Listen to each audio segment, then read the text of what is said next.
Assalamualaikum warahmatullahi wabarakatuh. Perkenalkan, nama saya Muhammad Imron Rusadi.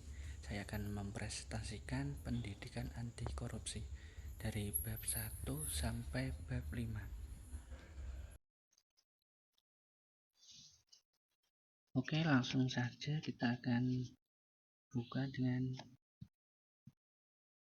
bab korupsi dan integritas. Definisi korupsi, kebusukan dan ketidakjujuran, penyimpangan dari nilai moral.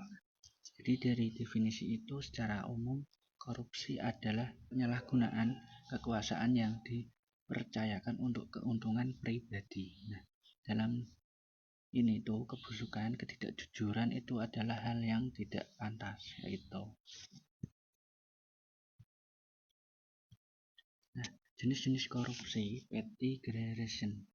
Dikenal juga sebagai korupsi birokratis. Terjadi sehari-hari oleh pegawai rendah misalnya begitu saat berinteraksi dengan masyarakat, misalnya suap kecil juga untuk SIM, tilang. Itu contoh dari si petty corruption. Kalau untuk si grade corruption terjadi di level tinggi pemerintahan, melibatkan pengalihan anggaran, persekongkolan sistematik, penggunaan jaringan sel company hingga melemahkan supremasi. Dampak luasnya juga dapat merusak pembangunan layanan publik.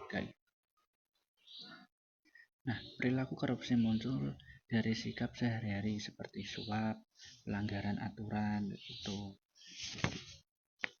Jadi meskipun tampak sepele, jenis ini tuh mendarah daging di kehidupan sehari-hari dan membentuk budaya korupsi yang lebih besar. Makanya Indonesia dari dulu itu sangat susah menangani dampak-dampak korupsi gitu.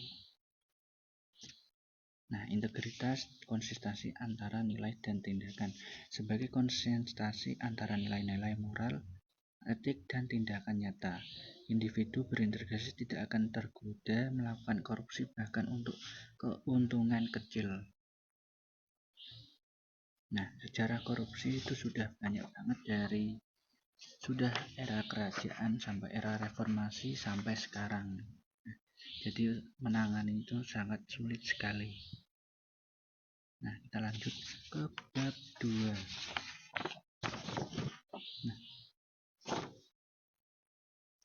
Faktor internal. Faktor internal lemahnya moral, gaya hidup, konsumsi, pengaruh keluarga kayak gitu. Itu juga sangat memicu dorongan untuk korupsi demi memperoleh kekayaan secara cepat. Faktor eksternal, hukum yang lemah, regulasi rumit dan sistematif.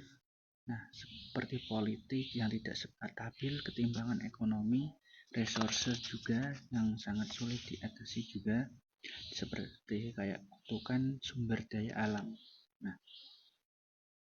Korupsi dipengaruhi oleh lingkungan dan toleransi masyarakat. Jadi lemahnya transparansi dan akuntabilitas, kurangnya saluran kontrol publik membuka ruang korupsi yang menyebar.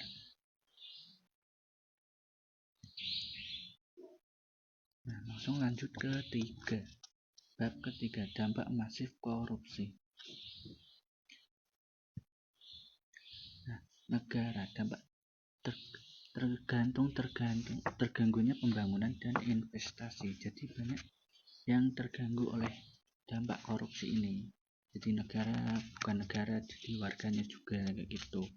Mengurangi investasi asing itu juga.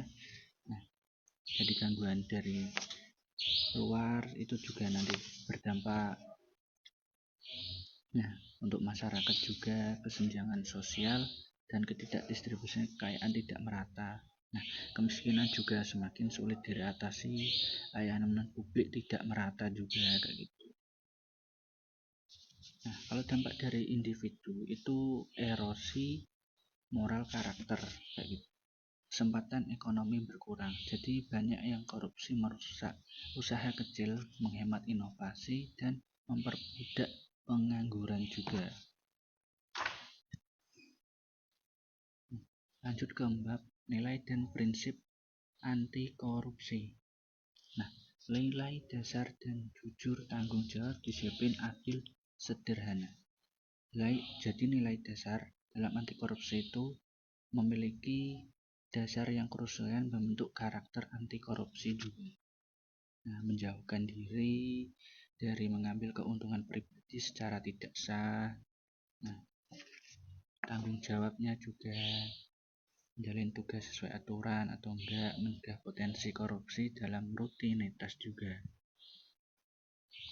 Nah, kalau untuk prinsip akuntabilitas dan partisipasi sebenarnya hukum, nah kalau untuk akuntabilitas, pengambilan keputusan harus bertanggung jawab, siap diperiksa.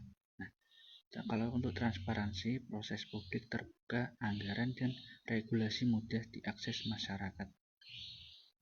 Partisipasi itu sebagai masyarakat termasuk media, LSM, dan harus dilibatkan aktif dalam pengawasan pengambilan keputusan publik. Supremasi hukum. Nah, semua orang, pejabat maupun warga biasa tunduk pada hukum yang transparan, adil, dan ditegakkan secara konsisten. Jadi pendidikan nilai membentuk mahasiswa sebagai agen perubahan. Nah, jadi nilai dalam membentuk karakter mahasiswa dalam pendidikan anti korupsi ini juga sangat penting untuk kedepannya. Jadi sebagai mahasiswa kita juga harus bisa mengatasi soal anti korupsi untuk kedepannya, terutama untuk diri kita sendiri. Nah, bab 5 kita akan upaya pemberantasan korupsi. Nah, untuk pemberantasan korupsi dari penindakan KPK, kejaksaan, dari penindakan KPK, kejaksaan, penjagaan pendidikan, reformasi. Jadi mengusung 3 pendekatan utama yang dikenal Trisula juga. Nah, penindakan, pencegahan, memperbaiki publik dengan digitalisasi pendidikan. Jadi sebagai untuk penindakan meliputi investasi, penyidikan, penuntutan, dan eksekusi hukuman. Kalau untuk pencegahan itu memperbaiki sistem publik dengan digitalisasi, regulasi yang sederhana, dan pengawasan internal. Prinsipnya menutup sebukat bocornya sistem agar kemajuan tidak tercederai. Nah, pendidikan anti korupsi penting bagi generasi muda.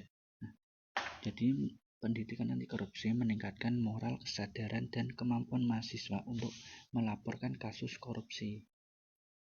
Nah, mahasiswa sebagai agen perubahan untuk kedepannya memiliki idealisme dan potensi besar untuk memimpin masyarakat.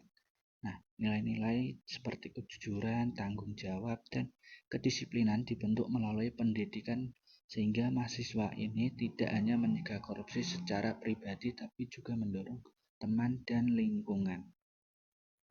Nah, peran aktif dan masyarakat sangat diperlukan. Nah, masyarakat dan mahasiswa diperlukan sebagai pengawas sosial, pelapor, dan pemicu aksi anti korupsi. Kasus OTT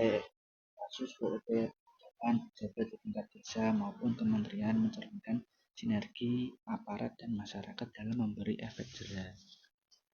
Nah, untuk kesimpulannya kita akan langsung aja. Korupsi adalah masalah sistematik dan budaya. Pendidikan korupsi membentuk karakter dan integritas mahasiswa, peran penting sebagai agen perubahan. Mari lawan korupsi mulai dari diri sendiri. Nah, sekian dari saya. Wassalamualaikum warahmatullahi wabarakatuh.